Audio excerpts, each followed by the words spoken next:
अस्सलामुअलैकुम वरहमतुल्लाहि ताला व बरकातुहू। नाजरीन, आज के इस वीडियो में हम बात करने वाले हैं उर्दू बंगला टीईटी अभ्यर्थियों के ताल्लुक से कि उर्दू बंगला टीईटी अभ्यर्थियों का महारैली महाधरना प्रदर्शन कब होने वाला है, कैसे होगा, कौन करेगा और क्या क्या चीजें होंगी, कैसे होंगी, सारी चीजों को इसके वीडियो में मैं बताऊंगा। वीडियो को शुरू करने से पहले मैं गुजारिश करता हूं कि अगर अभी तक आपने हमारे चैनल को सब्सक्राइब नहीं किया है तो सब्सक्राइब करके बेल आइकन को दबा लें ताकि आने वाले लेटेस्ट वीडियोस का नोटिफिकेशन आपको मिलता है।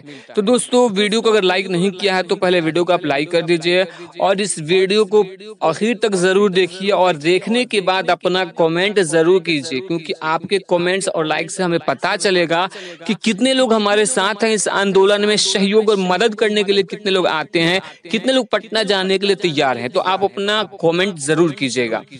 दोस्तों, उर्दू बंगला टीईटी का ये जो मामला है वो पिछले 6 सालों से चल रहा है और सरकार हमारे साथ आश्वासन पे आश्वासन आश्वासन पे आश्वासन दिए जा रही है। Supreme court, high court, HRD और न जाने किन किन बहाना बनाया जा रहा है हम लोगों के साथ। आखिर में धरना प्रदर्शन किया गया फरवरी के महीने में और उस धरना प्रदर्शन के दबाव की वजह से सरकार को झुकना पड़ा और ये निर्णय लिया सरकार ने कि हम उर्दू बंगला टीईटी स्पेशल ग्रेस पास अभ्यर्थियों का जो मामला है, हम उनको 5% की जो पासिंग मार्क्स है उसमें 5% की कटौती कर उनकी बहाली करेंगे।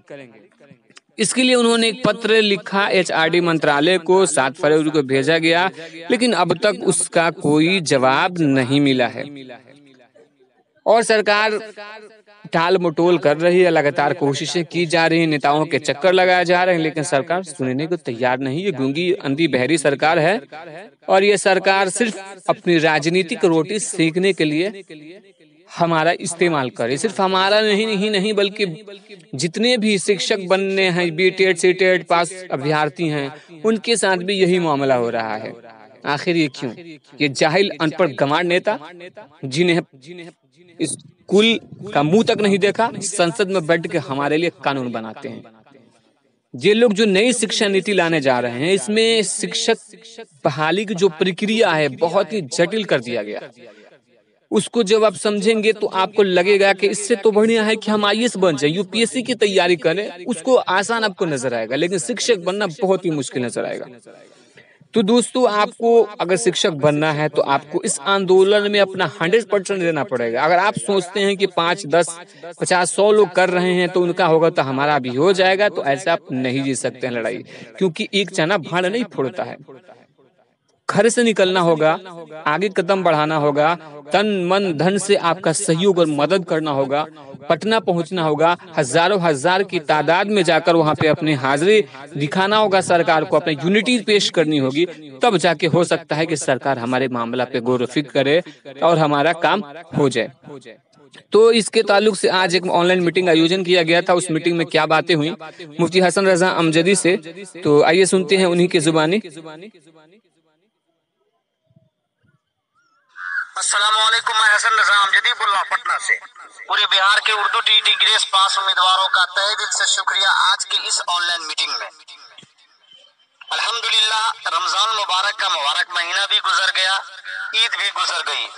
अब चर्चा होनी चाहिए अपने काम के बारे में, उर्दू टीईटी के मसले के हल के बारे में कि हम कामयाब किस तरीके से हो पाएंगे, कैसे हो पाएंगे, उसके लिए हमें क्या करना पड़ेगा।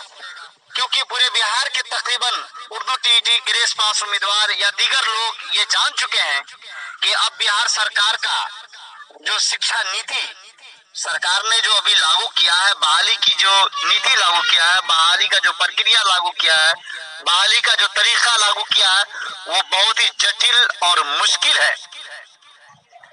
हमारे पास कामयाब होने के लिए सिर्फ और सिर्फ अब एक ही रास्ता बचा है, वो है उर्दू टीईटी। तकरीबन हम पूरे बिहार के उर्दू टीईटी ग्रेस पास उम्मीदवारों ने अपनी कामयाबी के लिए अपने काम को 80% तक अपने काम को मुकम्मल कर लिया है। रहा 15 या 20%, तो 15 और 20% हम घर पे बैठ करके, हम सो करके, व्हाट्सएप मैसेज करके, किसी को बुरा भला बोल करके, फेसबुक पे लिख करके, किसी को फोन करके आप कामयाबी नहीं ले सकते। सरकारी नौकरी आपकी होगी, सरकार करोड़ों करोड़ रुपया आपको देगी और आप घर पे बैठ के एक मामूली एक छोटा सा मैसेज करके आप लड़ाई को जीत जाएंगे, ये समझ से ऊपर की बात है। आप इस बात को क्यों नहीं समझते? कहां गए वो लोग जो कहते थे कि 10 दिन में रिजल्ट आने वाला है? हमारे पास शिक्षा विभाग से फोन आया है, किसी ने इस तरह का मैसेज और ऑडियो डाल दिया, लगे हसन रजा को बुरा भला बकने के लिए। अब कहां गए वो लोग? बुरा भला बोलने वाले, बकने वाले, कहने वाले कहां गए? अब आप उन लोगों को आप लोगों के अंदर लाने की क्षमता, ताकत नहीं है। मैंने पहले ही बार बोल दिया है कि उर्दू टीईटी के मसले के ऊपर अगर शिक्षा विभाग में छोटा भी काम होगा तो सबसे पहले अल्हम्दुलिल्लाह हसन रजा अमजदी को बुलाया जाएगा। ये बात जान लीजिए। और ये बात मैं एक बार नहीं, कम से कम मैं 100 बार मैं कह चुका हूं, क्योंकि जो आदमी जिस लड़ाई को लड़ता है, जो अगुआ आता है, उसको उसके ऊपर में, उस मसले के ऊपर में बोला जाता है कि ये काम यहाँ तक हुआ है, इतने दिनों में काम हो जाएगा, इस तरीके से काम आगे बढ़ रहा है। जो मन चाहा, जैसा चाहा बोल दिया, उसके बाद में बस लगे बुरा भला कहने, उल्टा सीधा बोलना शुरू कर दिए। क्या मेरी जबान में मुंह नहीं है? मैं जवाब देता हूं तो बहुत बुरा लगने लगता है।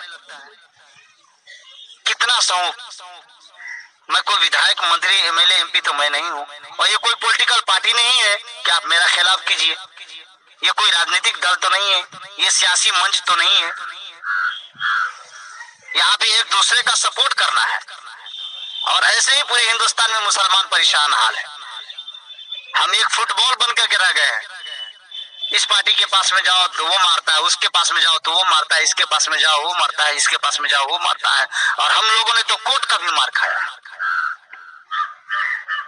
आप खुद से क्यों नहीं समझते हैं कि आंदोलन, धरना, प्रदर्शन का देन है कि हमारी लड़ाई यहाँ तक के पहुंची है?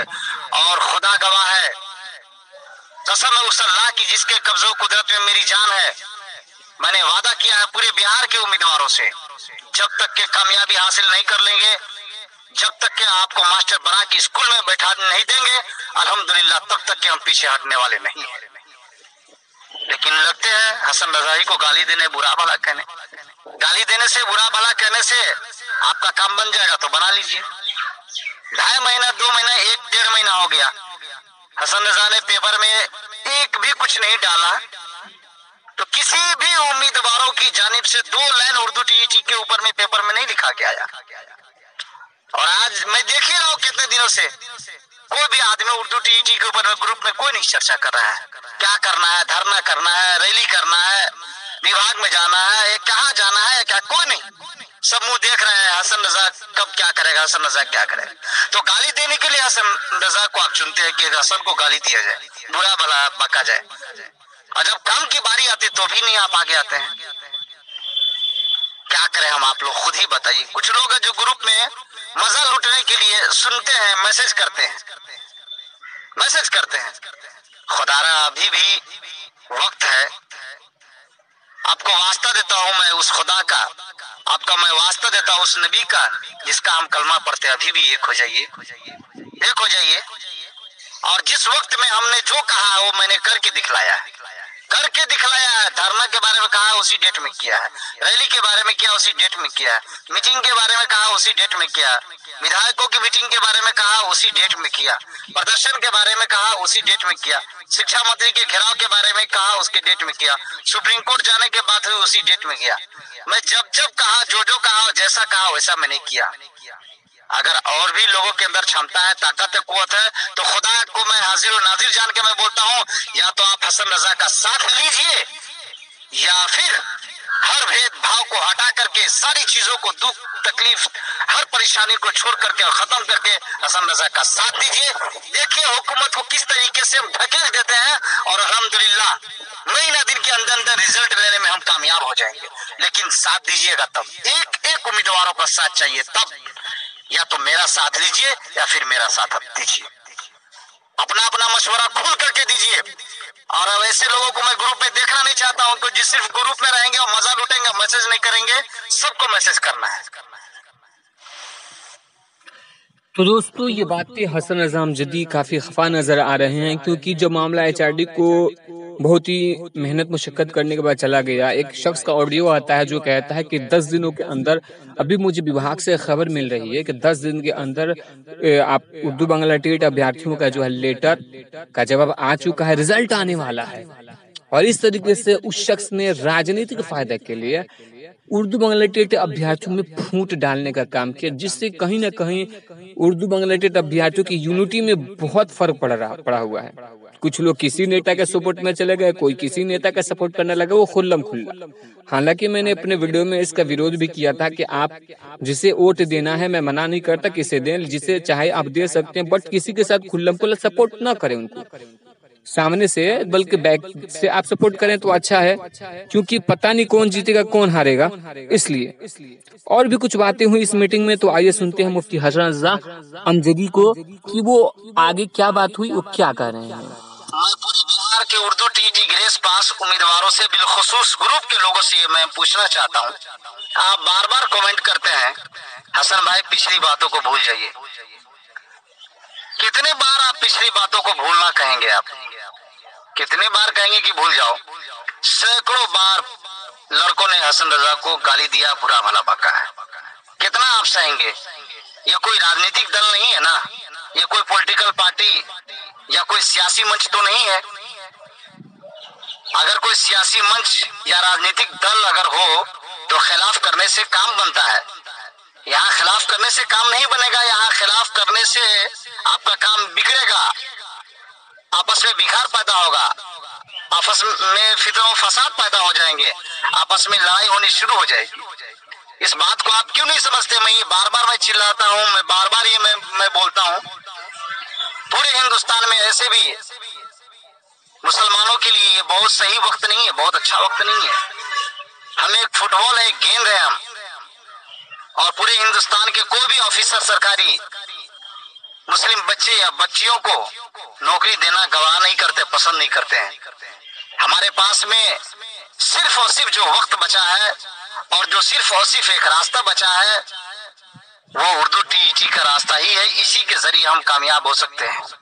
इस बात को समझिए, क्योंकि अब नौकरी मुसलमानों के लिए बहुत ही मुश्किल काम है। और बार बार मैं बोलता हूँ, किसी को बुरा क्यों कहते हैं आप, किसी को गाली क्यों देते हैं? हमने तो किसी को बुरा भला गाली नहीं दिया। आज यही गाली देने का नतीजा है कि पूरे उर्दू टीटी ग्रेस पास उम्मीदवार सब एक दूसरे से अलग हैं। यही नतीजा है। खुदा उन लोगों को समझ अता फरमाए। अभी भी वक्त है, अगर कहिए तो मैं आपके पैर पे मैं गिर जाता हूँ।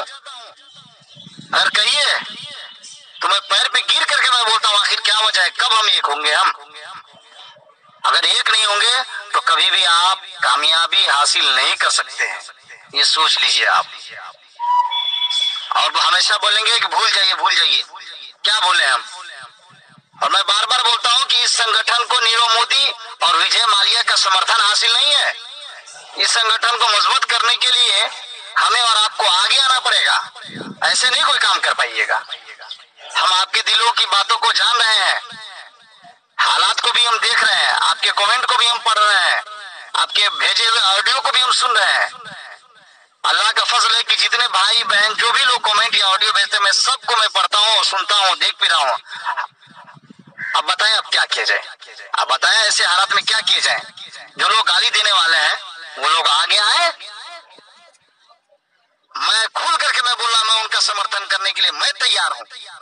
आगे आए वो लोग, वो जो करेंगे, वो धरना करेंगे, वो रैली करेंगे, प्रदर्शन करेंगे, मैं उनके साथ में हूँ। मैं उनके लिए जो भी हो सके मैं काम करने को मैं तैयार हूँ। वो आगे आए। आखिर में मैं अपनी एक बात में रखने चाह रहा हूं कि कुछ लोग बोल रहे हैं कि डेट को फिक्स करें, तो 15 तारीख तक के बिहार सरकार का जो डीएलएड का इम्तिहान है, जो टीचर ट्रेनिंग जो भाई बहन कर रहे हैं, उनका 15 तक इम्तिहान है। दूसरी बात, फौकानिया मौलवी का भी 15 तक इम्तिहान है। इसलिए 15 तक के आप कोई काम नहीं कर सकते, मुश्किल है। मैंने ये सोचा है 16 तारीख को दिल्ली के लिए मैं रवाना हो जाऊं, ताकि वहां की मुकम्मल हालात की जानकारी लूं, कहां काम फंसा हुआ है, कहां रुका हुआ है। एक बात। दूसरी बात यह है कि विधानसभा का सत्र 28 तारीख से शुरू होने जा रहा है। मैंने ये सोचा है कि क्यों न 25, 26, 27 तारीख के डेट में विशाल एक पूरे बिहार के कोने कोने, हिंदुस्तान के कोने कोने में उर्दू टीटी ग्रेस पास उम्मीदवार है, वो सारे उम्मीदवार शरीक हो उस प्रदर्शन में। किसी एमएलए, किसी एमएलसी का घेराव हो और होने के बाद भी एक ही मांग हो, मुख्यमंत्री से मुलाकात बात कराएं या प्रधान सचिव आर.के. महाजन से बात करवाएं, और जब तक के मसले का हल वो लोग उस वक्त नहीं निकालेंगे तब तक के विरोध प्रदर्शन जारी रहे। हम लोगों ने सल्फे सालिहीन के तरीके को देखा है, मुकाबला करना, और मुकाबला करने की ताकत मुसलमानों के अंदर है। बहुत सारे गजवात के वाक़े, जंग के वाक़े हम लोगों ने पढ़ा है, हम लोगों ने डट कर मुकाबला करने का तरीका सीखा है। मैदान छोड़ने का तरीका और मैदान छोड़ने का काम मुसलमानों के अंदर नहीं। अगर आप इस बात पे हामी भरते हैं या अगर आपका कुछ और सोच हो तो आप लोग भी मशवरा दें। इसलिए मैं ये बात मैं बोला हूं ताकि 26, 27 तारीख को ये प्रोग्राम हो, ये प्रदर्शन हो, और 28 को उनके हाथ में ये पेपर पहुंचे, ताकि एक जबरदस्त भौचाल और इनकलाब आ जाए कि उर्दू टीटी उम्मीदवारों ने एक हंगामा किया है। और आखिरी बात, विधानसभा के सत्र के बीच में हम विधायक दल की मीटिंग करेंगे और सीधा मुख्यमंत्री से या शिक्षा विभाग के आला अधिकारी से मुलाकात करके मसले का डायरेक्ट हल करवाएंगे, इस शर्त के साथ कि पूरे बिहार के एक एक उम्मीदवारों का समर्थन चाहिए या एक एक उम्मीदवार मेरा समर्थन ले ले और आगे बढ़े। जो मैंने बोला है उसके बारे में आप तमाम लोगों का क्या राय है, आप सब लोग क्या सोच रहे हैं, क्या मशवरा दे रहे हैं, जवाब दीजिए। खुल करके लिखिए, जो लिखना हो, जो बोलना हो खुल करके बोलिए। एक एक लोगों का मैं कमेंट चाहता हूं। मैं तो दोस्तों, ये थे मुफ्ती हसन रजा अमजदी ने सारी बातें आप तक पहुंचाई। आखिर में मैं शहजाद अहमद अमजदी बस इतना ही कहना चाहूंगा कि ना समझोगे तो मिट जाओगे ऐ हिंदी मुसलमानों, तुम्हारी दास्तां तक न होगी दास्तानों में। अभी भी वक्त है मेरे दोस्तों, समझ जाओ, सारे गिले शिकवे भुलाकर एक हो जाओ और इस महारैली महाधरना में शामिल हो हजारों हजार की तादाद में, और इसको सफल बनाओ और अपने भविष्य, अपनी मुस्तकबिल को रोशन करें। आखिर में मैं गुजारिश करूंगा कि वीडियो को लाइक कीजिए और ज्यादा से ज्यादा लोगों तक इस वीडियो को पहुंचाना अब आपकी जिम्मेदारी बनती है। डेट का ऐलान हो चुका है, आपकी जिम्मेदारी बनती है कि ज्यादा लोगों तक इस वीडियो को पहुंचाए और चैनल को सब्सक्राइब जरूर कीजिए ताकि आने वाला हर वीडियो आप तक आसानी से पहुंचे। अस्सलाम वालेकुम।